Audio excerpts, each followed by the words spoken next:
Hello everyone, welcome to JNTUH exam hub. మీరు మన ఛానల్ని ఫస్ట్ టైం విజిట్ చేస్తున్నట్టయితే ప్లీజ్ సబ్స్క్రైబ్ చేసుకోండి.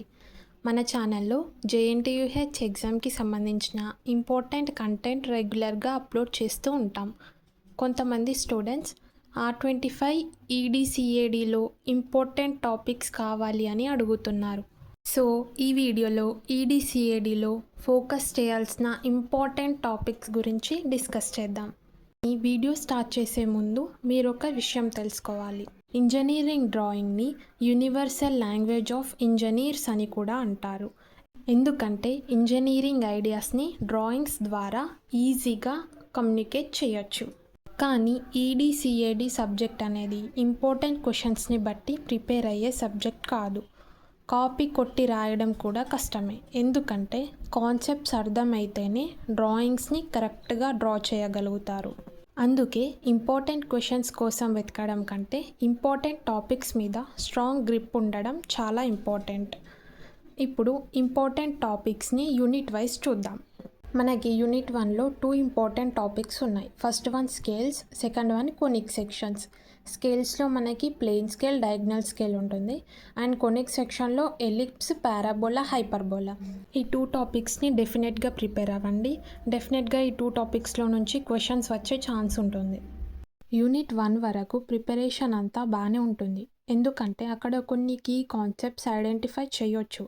కానీ అసలు ఛాలెంజ్ యూనిట్ 2 నుండి స్టార్ట్ అవుతుంది. ఎందుకంటే unit 2, unit 3 and unit 4 concepts అన్నీ ఒకదానికి ఒకటి లింక్ అయ్యి ఉంటాయి. ఒక టాపిక్ స్కిప్ చేసినా కూడా తర్వాత యూనిట్స్లో కాన్సెప్ట్స్ అర్థం చేసుకోవడం కష్టం అవుతుంది. యూనిట్ 2లోకి వచ్చేసరికి మనకి మెయిన్గా 3 టాపిక్స్ ఉన్నాయి. ఫస్ట్ది వచ్చేసి పాయింట్స్, సెకండ్ వచ్చేసి లైన్స్, థర్డ్ది వచ్చేసి ప్లేన్స్. ఈ 3 టాపిక్స్ కూడా ఒకదానికి ఒకటి లింక్ అయ్యి ఉంటుంది. అంటే ఇప్పుడు మనకి ఫస్ట్ పాయింట్స్ వస్తేనే మనం లైన్స్ చేయగలం, అండ్ లైన్స్ వస్తేనే ప్లేన్స్ చేయగలం. యూనిట్ 3లోకి వచ్చేసి మనకి మెయిన్గా 2 టాపిక్స్ ఉన్నాయి, solids and sections of solids. ఇప్పుడు మనం సాలిడ్స్ చేయాలంటే మనకి యూనిట్ 2లో ప్లేన్స్ వచ్చి ఉండాలి. అలా అయితేనే మనం సాలిడ్స్ చేయగలం. సింపుల్గా చెప్పాలంటే యూనిట్ 2 మనకి కంప్లీట్గా వస్తేనే మనం యూనిట్ 3ని చేయగలం. యూనిట్ 4లోకి వచ్చేసి మెయిన్గా 2 టాపిక్స్ ఉన్నాయి. ఫస్ట్ది development of surfaces, second topic వచ్చేసి ఇంటర్సెక్షన్ ఆఫ్ సాలిడ్స్. మీకు ఎగ్జామ్కి ఎక్కువ టైం లేకపోతే ఈ యూనిట్ని స్కిప్ చేయండి, నో ప్రాబ్లం. ఎందుకంటే ఈ యూనిట్ అనేది మిగతా యూనిట్స్తో కంపేర్ చేస్తే కొంచెం టఫ్ ఉంటుంది. యూనిట్ 5లోకి వచ్చేసరికి మనకి మెయిన్గా ఒక ఇంపార్టెంట్ టాపిక్ ఉంది, అది ఐసోమెట్రిక్ ప్రొజెక్షన్స్. ఈ ఒక్క టాపిక్ని మీరు మంచిగా కష్టపడి ప్రిపేర్ అవుతాయి, మీకు 10 మార్క్స్ డెఫినెట్గా వస్తాయి. సో యూనిట్ 5ని అస్సలు నెగ్లెక్ట్ చేయకండి. ఇవి R25 EDCADలో చాలా ఇంపార్టెంట్ టాపిక్స్. కానీ గుర్తుపెట్టుకోండి, EDCADలో మంచి మార్క్స్ రావాలి అంటే రెగ్యులర్ ప్రాక్టీస్ చాలా ఇంపార్టెంట్.